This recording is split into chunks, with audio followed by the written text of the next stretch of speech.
जय हिंद बच्चों।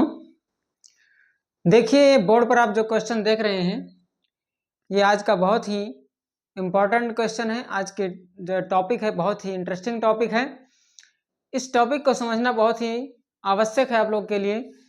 इस तरह के क्वेश्चन आपको क्लास 6 से लेकर के क्लास 10th तक आपको मिलते रहते हैं। और ये जो टॉपिक है ये इक्वेशन का टॉपिक है। इक्वेशन अगर आपको समझ में आता है तो आपको इस प्रकार के जो क्वेश्चन होंगे उसको करने में बहुत आसान होता है।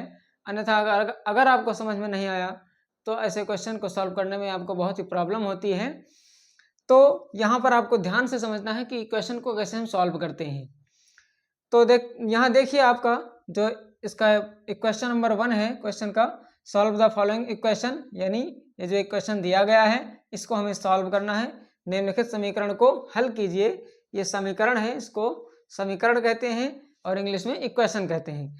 तो इसको सॉल्व कैसे करेंगे, यहाँ पर देखिए दो टर्म्स दिए गए हैं, 3p - 1/5 - p/7 = 3। अब यहाँ पर हमें क्या करना है, इसको सॉल्व करने के लिए सबसे पहले तो यहाँ पर देखिए ये 3p - 1 है और ये p/7 है। हमें क्या करना है, सबसे पहले हम इसको सॉल्व करेंगे, यानी इन दोनों टर्म्स को आपस में हम सब्ट्रैक्ट करेंगे, इसको हम माइनस करेंगे। तो इसको सब्ट्रैक्ट करने के लिए क्या होगा, 5 और 7 का हमें एलसीएम निकालना पड़ेगा। तो 5 और 7 का जो एलसीएम होगा वो होगा कितना, 35। 5 और 7 का एलसीएम कितना हुआ, 35 हुआ। अब 5 को 7 से मल्टीप्लाई करने पर, यानी 5 को जब हम 7 से मल्टीप्लाई कर रहे हैं तब जाके 35 होता है। तो इसका मतलब ये हुआ कि हमें यहाँ भी 7 से मल्टीप्लाई करना पड़ेगा। इसको लिखते नहीं है, केवल इसको हम मल्टीप्लाई करके यहाँ पर लिख देते हैं। यहाँ पर हमें 7 लिखने की जरूरत नहीं है। तो 7 3 जा 21 p हो जाएगा, -7 1 जा 7। अब हम इधर देखते हैं, यानी 7 को हमने जब 5 से मल्टीप्लाई किया तो ये 35 हुआ है। अब 5 से हम मल्टीप्लाई यहाँ भी करेंगे, तो 5 को जब p से मल्टीप्लाई करेंगे तो क्या होगा, यहाँ हो जाएगा 5p और यहाँ ये लगेगा पहले माइनस, ये हो जाएगा 5p। अब इसके बाद में इधर का हम ये वाला RHS हमको ऐसे ही उसको उतार लेना है, यानी 3 हो जाएगा। RHS को हमने यहाँ ले लिया 3। अब फिर LHS को देखेंगे, इसको हम सॉल्व करते हैं। तो 21p और -5p इन दोनों को हम क्या करेंगे, देखिए ये 21p प्लस के साथ में है और ये 5p माइनस के साथ में है। तो हमें पता है कि जब एक टर्म प्लस के साथ होता है और एक माइनस के साथ में होता है तो हमें वहां पर सब्ट्रैक्ट करने की जरूरत होती है। तो 21p में से 5p माइनस हो जाएगा तो कितना बचेगा, 21p में से 5p जब माइनस होगा तो बचेगा 16p। 16p ये -7 बच जाएगा अपॉन 35 = 3। अब यहाँ पर हमें क्या करना है, हम यहाँ पर 35 को ट्रांसपोज कर सकते हैं या हम इसको अपॉन 1 करके और क्रॉस मल्टीप्लाई कर लेते हैं। ये थोड़ा आसान रहेगा, ये तरीका सबसे आसान है। इसको हमने अपॉन 1 किया और इसको हम करते हैं क्रॉस मल्टीप्लाई, यानी इसको इससे मल्टीप्लाई कर देंगे और इस पूरे टर्म को हम 1 से मल्टीप्लाई कर देंगे। तो ये कितना हो जाएगा, ये तो हो जाएगा 16p - 7, क्योंकि 1 से मल्टीप्लाई करने पर सेम रहेगा। और इधर हो जाएगा इक्वल टू 35 3 जा 3 5 जा 15, 3 3 जा 9 और 10, यानी 105। अब ये हमारा इक्वेशन सीधा बन करके तैयार हुआ, 16p - 7 = 105। तो 16p = क्या बचेगा, अब -7 जो इधर LHS में था ये हम RHS में लेकर के जाएंगे ट्रांसपोज करके। तो ये 105 यहाँ रहेगा और -7 जब इधर आएगा तो ये प्लस का 7 हो जाएगा, यानी 16p = कितना हो जाएगा, 112। तो p = क्या होगा, 112 अपॉन 16, क्योंकि 16 इधर p में मल्टीप्लाई कर रहा है तो इधर जाएगा जब RHS में तो इधर डिवाइड करेगा। अब इसको हम क्या करते हैं, इसको हम काटेंगे, यानी इसको शॉर्ट फॉर्म में लेकर के आएंगे। तो 2 से काटेंगे, 2 8 जा 16, इसको 2 से काटेंगे तो 2 5 जा 10, 1 बचा, ये 12 हो गया, 2 6 जा 12। अब 8 1 जा 8, 8 7 जा 56, यानी p की जो वैल्यू है कितनी आई 7, p इक्वल टू 7, ये हमारा हो गया आंसर, यानी p की वैल्यू हमें यहाँ पर निकाल करके हमने दे दिया है। तो आई होप ये इक्वेशन आपको समझ में आया होगा। आइए देखते हैं, एक इक्वेशन और सॉल्व करके देखते हैं।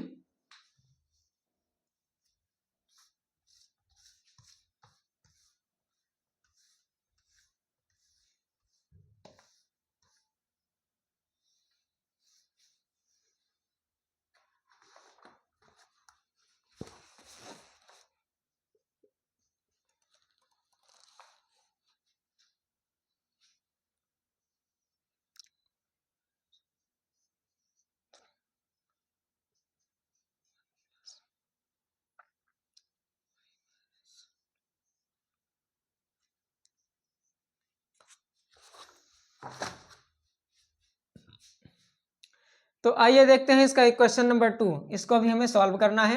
कैसे सॉल्व करेंगे? y minus 1/3 equal to 1 plus y minus 2/4, यानी इसमें भी हमें y की वैल्यू निकाल करके लाना है। तो यहाँ भी हम क्या करेंगे, देखिए इधर एक ही टर्म है और इधर दो टर्म है। हम इधर जो दो टर्म है उनको पहले हम सॉल्व करेंगे, यानी LHS को हम y माइनस 1/3 को ऐसे ही हमने एज इट इज उतार लिया, इक्वल टू अब ये 1 प्लस वाई माइनस 2/4 है। यहाँ हम इसको सॉल्व करेंगे। देखिए जो 1 है इसको हम 1/1 मान लेते हैं, यानी इसको हम फ्रैक्शन फॉर्म में कर लेते हैं। अब जब ये बटे में हो जाएगा तो अब हम इसको प्लस करने के लिए क्या करते हैं, इसका एलसीएम निकालते हैं डिनोमिनेटर का। तो 1 और 4 का जो एलसीएम निकालेंगे तो इसका एलसीएम कितना होगा, इसका एलसीएम आएगा 4। अब चूंकि 1 को 4 से मल्टीप्लाई करने पर तब 4 होता है, इसलिए 4 से हम मल्टीप्लाई ऊपर भी करेंगे तो 4 1 जा 4 हो जाएगा, प्लस अब देखिए 4 1 जा 4, यानी यहाँ 1 से मल्टीप्लाई करने पर 4 हो रहा है, तो हम यहाँ पर 1 से मल्टीप्लाई करेंगे तो सेम नंबर यही आएगा, यानी y माइनस 2। अब हम इसको फिर से वही करेंगे, y minus 1/3 as it is उतार लेंगे, इधर को हम सॉल्व करेंगे, यानी 4 माइनस 2, ये दोनों डिजिट हैं, ये नॉन वेरिएबल हैं। तो इसमें यानी 4 माइनस 2 को हम सॉल्व करेंगे, कितना होगा, ये आएगा 2 और ये प्लस y बचेगा अपॉन 4। अब ये सिंगल टर्म दोनों तरफ हो रहे हैं, अब हम इसको क्या करेंगे, इसको हम क्रॉस मल्टीप्लाई कर देंगे, फिर ये इक्वेशन फॉर्म में, सिंपल इक्वेशन फॉर्म में आ जाएगा। तो अब क्रॉस मल्टीप्लाई में यानी y माइनस 1 को जब 4 से मल्टीप्लाई करेंगे तो 4 को y से किया तो 4y माइनस 4 1 जा 4। आपको हमें आशा है कि आप इसको समझ रहे होंगे। तो 4 को y से किया तो 4y माइनस किया और 4 को 1 से मल्टीप्लाई किया तो 4 4 1 जा 4। अब देखिए इक्वल लगाया, इधर आते हैं RHS में, यानी 3 से हमें इसमें मल्टीप्लाई करना है, तो 3 2 जा कितना हुआ 6 और प्लस लगाया, फिर 3 को y से किया तो 3y। अब हम इसमें जो वेरिएबल्स हैं उनको एक तरफ कर लेंगे और नॉन वेरिएबल्स को एक तरफ कर लेंगे, यानी 4y इधर 3y को इधर हम LHS में ले आएंगे तो ये माइनस का 3y हो जाएगा क्योंकि इधर प्लस में है। इक्वल लगाएंगे, 6 इधर हो गया RHS का, और जो LHS में 4 है इसको हम इधर ले जाएंगे तो ये प्लस का 4 हो जाएगा, यानी 4y माइनस 3y कितना होगा, बचेगा y। 4y में से 3y माइनस करेंगे, कितना बचेगा, y बचेगा। अब इक्वल टू 6 में 4 ऐड करेंगे तो कितना होगा, ये होगा 10, यानी ये आंसर हमारा आ चुका है y इक्वल टू 10, यानी यहाँ पर जो y की वैल्यू है ये 10 रखने पर हमारा ये क्वेश्चन एकदम सॉल्व हो जाएगा, उसकी वैल्यू आ जाएगी। तो आई होप आपको ये क्वेश्चन सॉल्व करना आ गया होगा बहुत अच्छे से। आप चैनल को सब्सक्राइब जरूर करें क्योंकि आपके लिए हम अच्छे अच्छे क्वेश्चन को लेकर के आते हैं, आपके लिए काफ़ी मेहनत करते हैं। तो आप अगर चैनल को सब्सक्राइब करेंगे, वीडियो को लाइक करेंगे तो हमारा भी हौसला बुलंद होता है। चलो फिर मिलते हैं अगले वीडियो में नए क्वेश्चन के साथ में, तब तक के लिए जय हिंद।